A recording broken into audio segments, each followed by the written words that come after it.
Conversa Fiada está de volta. Eu estou aqui com os escritores Wanderlina Arruda e Dário Cotrim. Eles também têm uma obra muito interessante em Montes Claros e elogiável, que é a criação do Instituto Histórico e Geográfico de Montes Claros. Eu queria saber de você, Wanderlina, por que vocês criaram o Instituto Histórico e Geográfico de Montes Claros? Eu estava muito interessado em fundar uma academia de artistas e comentando com o Dário Cotrim, ele já era sócio do Instituto Histórico e Geográfico de Minas Gerais, e me disse assim, ó, eu estou autorizado pelo Instituto Histórico de Minas a criar em Montes Claros o Instituto. Falei, então tá aí, nós vamos partir, porque em vez de uma academia, nós formamos mesmo o Instituto com aquelas características. E recebemos o apoio total da turma de Belo Horizonte, que já é uma tradição de mais de 100 anos na história de Minas Gerais. Vieram aqui, você lembra, na inauguração, e tem dado toda a colaboração. Posteriormente, eu fui convidado e empossado no Instituto Histórico de Minas Gerais. Então, esse trabalho sou eu até que faço o site do Instituto Histórico e Geográfico de Minas, como faço também do nosso instituto aqui. Bom, você também é criador do Instituto. Eu queria que você falasse para a gente. Vocês escolheram os fundadores, os patronos, né? Eu queria que você falasse. O patrono, talvez eu possa dizer com mais segurança. Foram 6 longos meses, Haroldo Livre de Oliveira e eu, para escolher esses patronos. Fizemos aquilo para dar o valor exato da importância histórica de cada um. Os critérios, muitos entraram e saíram, às vezes doendo no coração da gente, tínhamos que tirar um. Porque imagina, depois de tudo pronto, nós tínhamos esquecido Dulce Sarmento. Como é que poderia Dulce Sarmento ficar fora de uma situação dessa? Então alguém saiu para dar lugar a ela. E foram quantos que vocês Foram escolheram? 100 patronos, 100 patronos. exatamente 100 vagas, 100 patronos.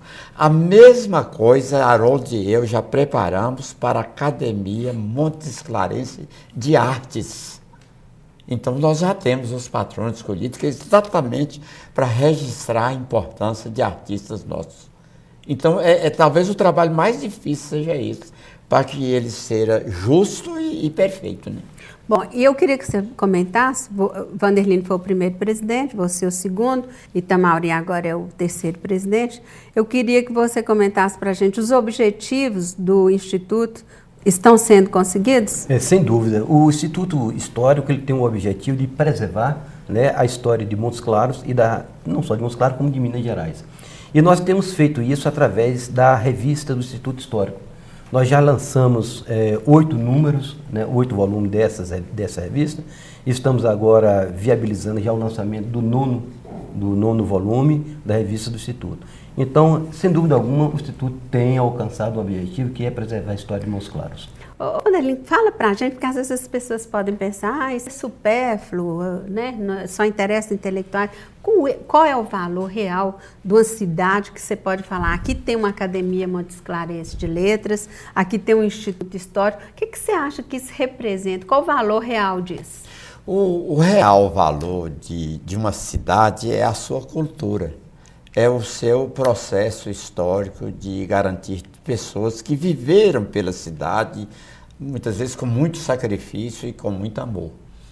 Então, se não houver uma instituição que preserve esses valores, com esses nomes, com essas histórias, acaba a cidade, ela vai renovando, como de vez em quando um prédio cai aí, chegaria ao ponto de ninguém dar notícia do que aconteceu.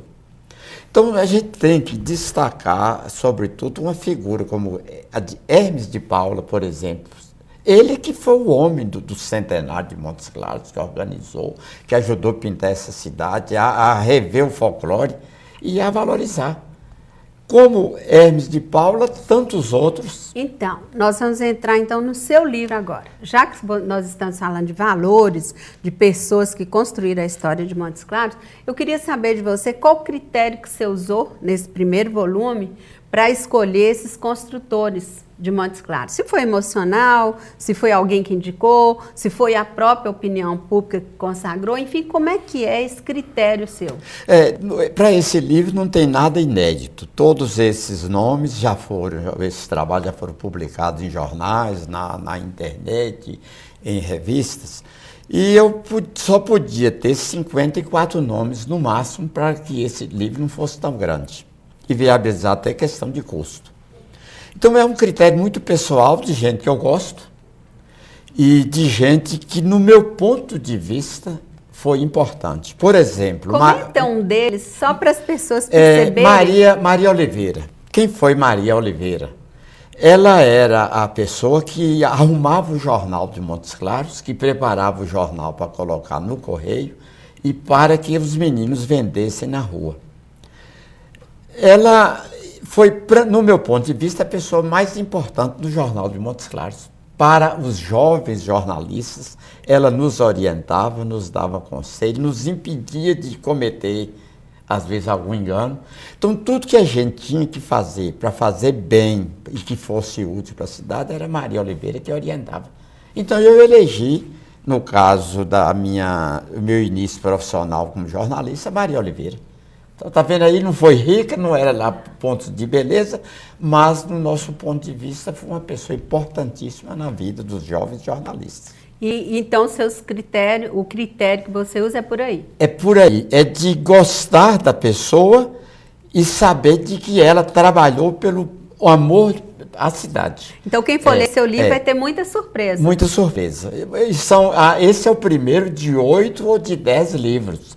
Porque é muita gente boa. Então não precisa, se não tiver um nome lá, não precisa ficar preocupado. Não importa não. Porque certamente ele já sairá oportunamente. Okay. Eu espero viver o suficiente para publicar pelo menos 8 livros desses. Com certeza.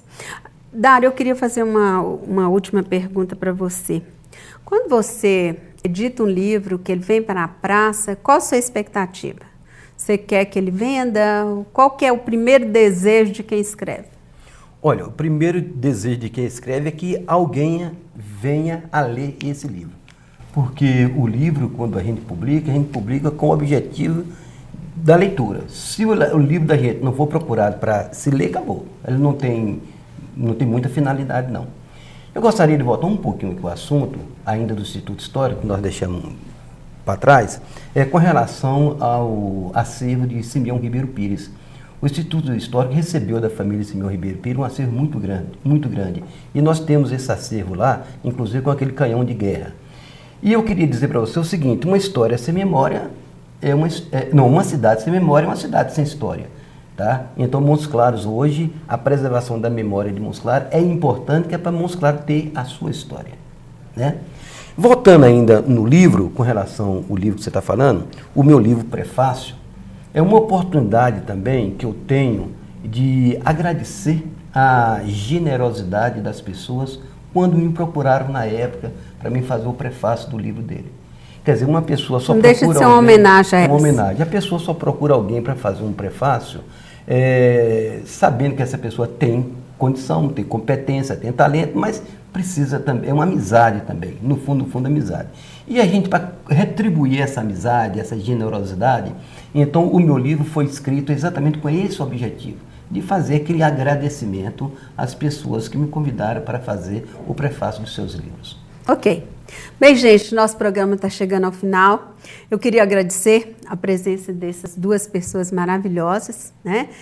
Desejar que eles continuem escrevendo bastante. Pode até não sobrar tempo para muitas outras coisas, né? Mas que eles continuem escrevendo, porque realmente eu já li os 2 livros. Espero que vocês gostem também, né? E nós vamos ficando por aqui. Um grande abraço a vocês e até o nosso próximo programa.